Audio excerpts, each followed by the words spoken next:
Hello, everyone. Welcome to week 15 of our course on Introduction to Korean History. And we're almost at the end of our time together for this semester. One more week of material after this. And this week's topic is the miracle on the Han, as some people refer to Korea's amazing development in a very compressed period of time following the Korean War.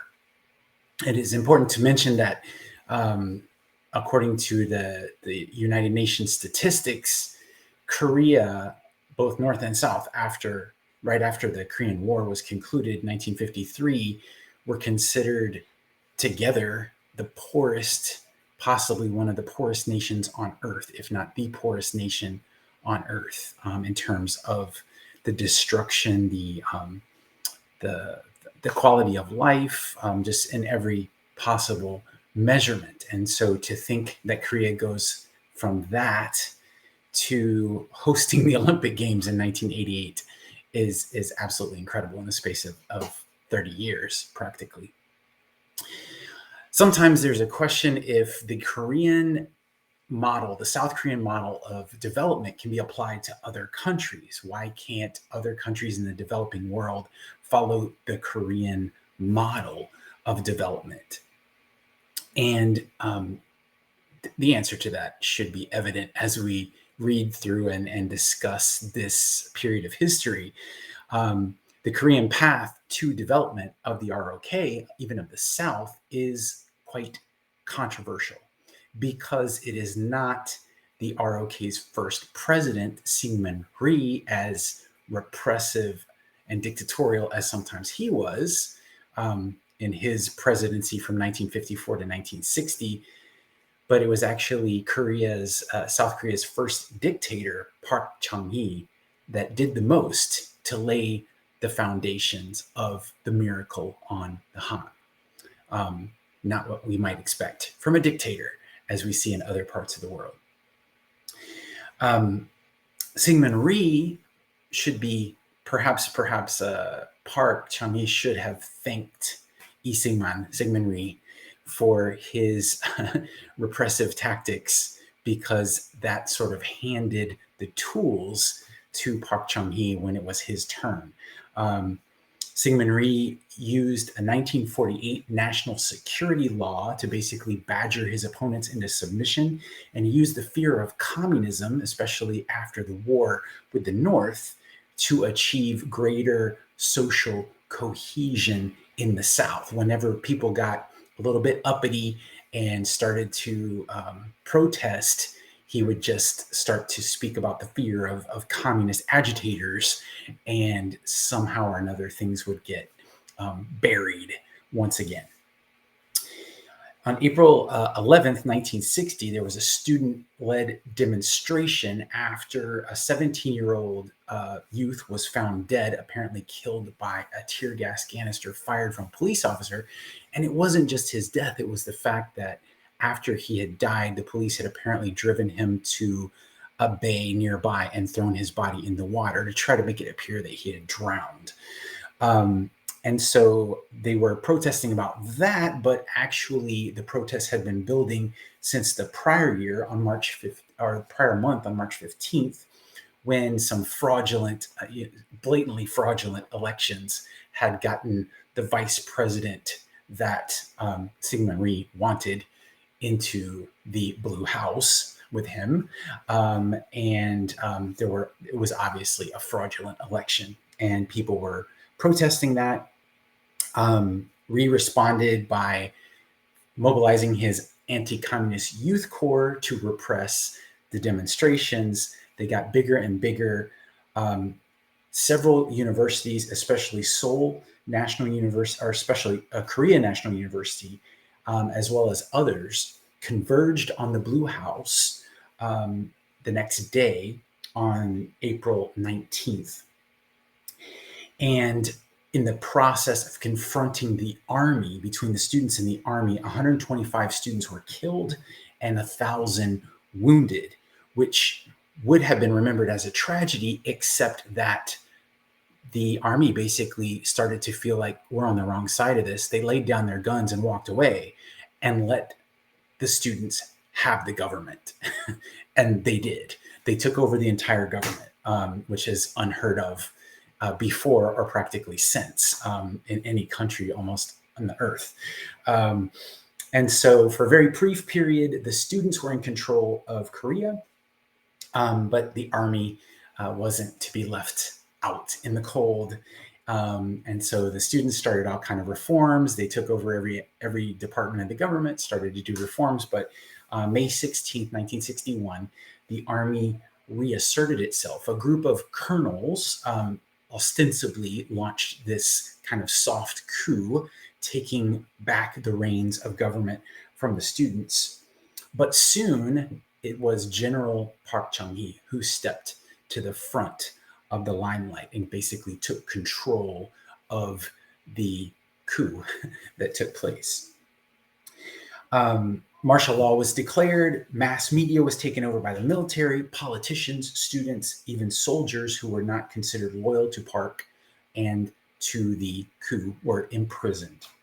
And Park quickly established the KCIA, the Korean Central Intelligence Agency, whose job was not to conduct clandestine operations overseas, but to infiltrate South Korean society and identify agitators and dissenters who could be arrested or disappeared.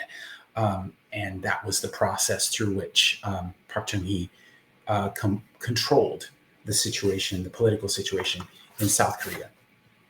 Interestingly enough, both Ri and Park had worldviews that were shaped by the Japanese occupation, yet the two could not have been more different in their experience. Syngman Rhee had gained his leadership credentials by fighting the Japanese Imperial Army and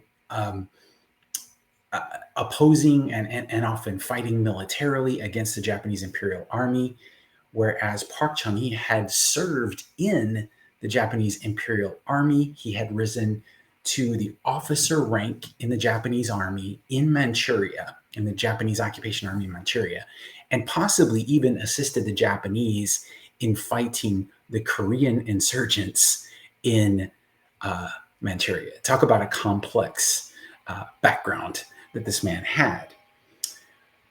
The fact that he was a high-ranking officer in the Japanese army and later became a South Korean general shouldn't be surprising, since, as we know, when the victory was declared in 1945 over the Japanese, the only people who were trained and prepared and able to take command within the newly formed Republic of Korea military were people who already had military experience, and the only people in town were the former Japanese military soldiers. And so those are the ones, even as late as the 1960s, that were still in command. The generals, the colonels, the lieutenants were all almost exclusively former Imperial Japanese soldiers, strangely enough.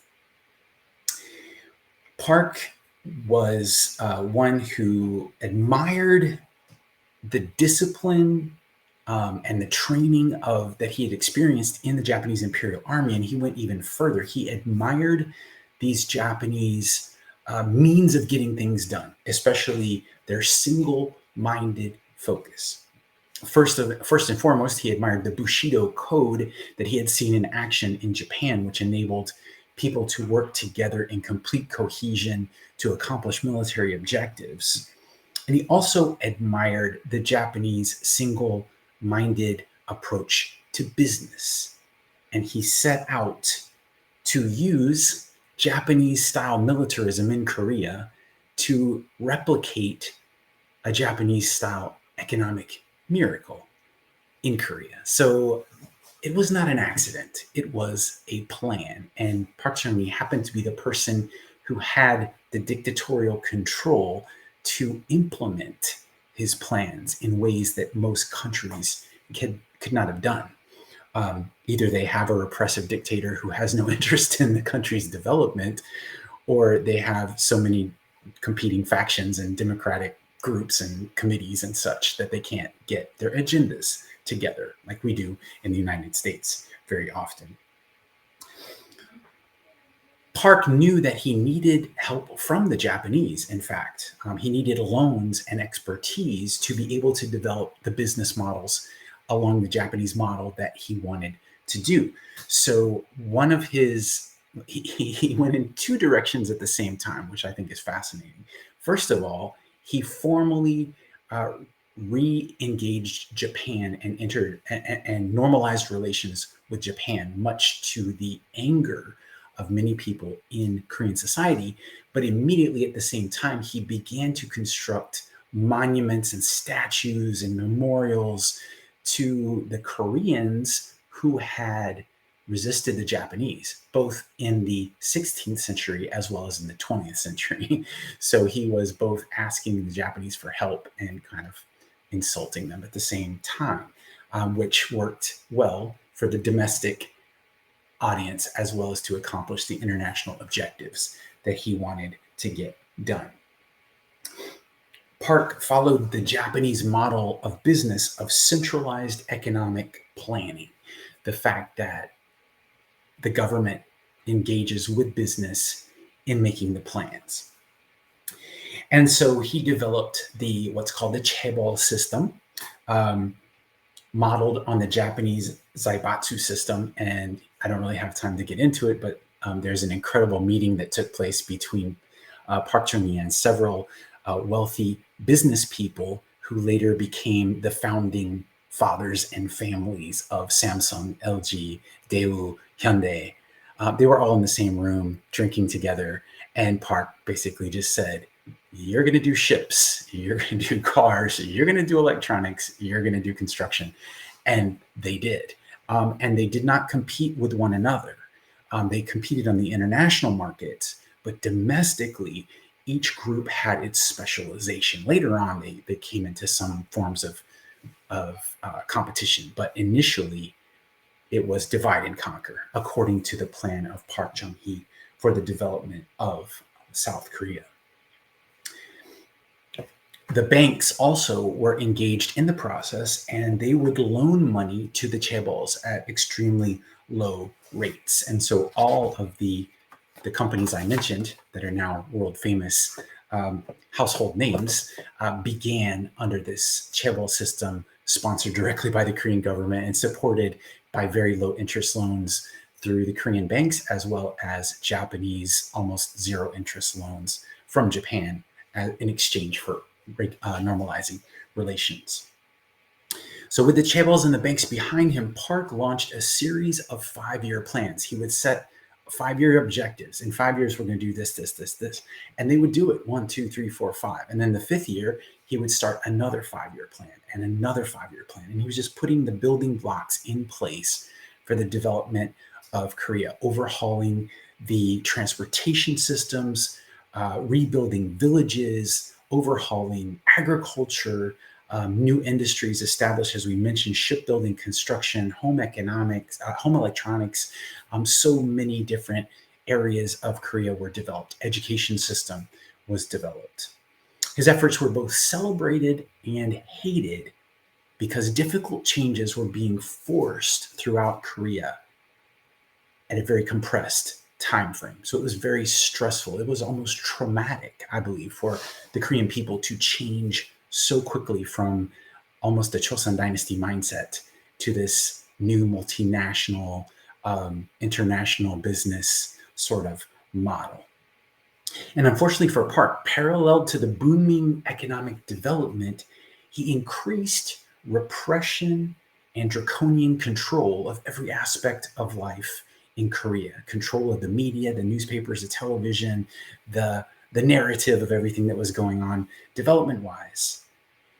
And so the writing was pretty much on the wall. Sooner or later, somebody was going to have to get rid of Park Chung-hee. And that's what happened on October 26, 1979. He was assassinated by the head of the KCIA, who was formerly his best friend. And thus ended the reign of Park Chung-hee. Though there was a short period of reform right after his reign, It was followed once again by a repressive presidency of Cheng Du-hwan, backed by the military. And so it was again repression and control.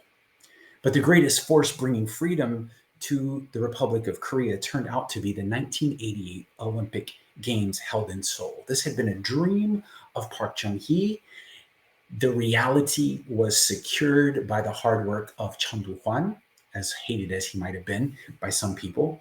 And ultimately, it was a new president elected in 1988, Roh Tae-woo, who presided over the 1988 Olympic Games in the end.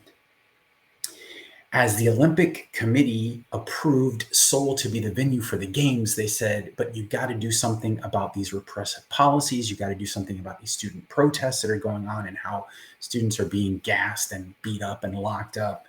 This can't be allowed to be going on when we have the Olympics. And so the government decided it was in their best interest to do exactly what the Olympic Committee was telling them to. And that's what they did. So when the students and protesters brought all their demands, the government said, okay, we're going to do it all. And the protesters went home in shocked silence. And gradually there was a new trust and agreement built up, and a unity of the cult of the entire country, the whole Republic of Korea, all of South Korea, a unity of purpose in a way there hadn't been before. Before, under Park Chung-hee and Syngman Rhee, there had been always protest groups and people, not agreeing, and we're not going to do that, and we're not going to do that. But for the first time, all of the people in Korea, to one extent or another, were united in this vision to carry forward with the Olympic Games and to really showcase Korean culture to the world. And I encourage you, go on YouTube. You can see some of the opening ceremonies and shows and things that took place in 1988. They're still up there. And it is incredible to see what Korea did for those games and how everyone worked together. Hundreds of thousands of people dancing together and doing different movements. And it is incredible to watch. I strongly encourage it. And so we end the first stage of the miracle of the Han in 1988, when the world first realized what Korea had become from 1953 to now 1988, showing the greatness of Korean culture and Korean music and Korean unity to the world. And so that is the end of this segment. And our final segment will bring us up more or less to the present day, looking especially at the development of South Korean soft power and how that has been developing over the past several decades and continues to move forward. Thank you. And I hope that you will enjoy the timeline and the quiz as well for this week. Have a great week.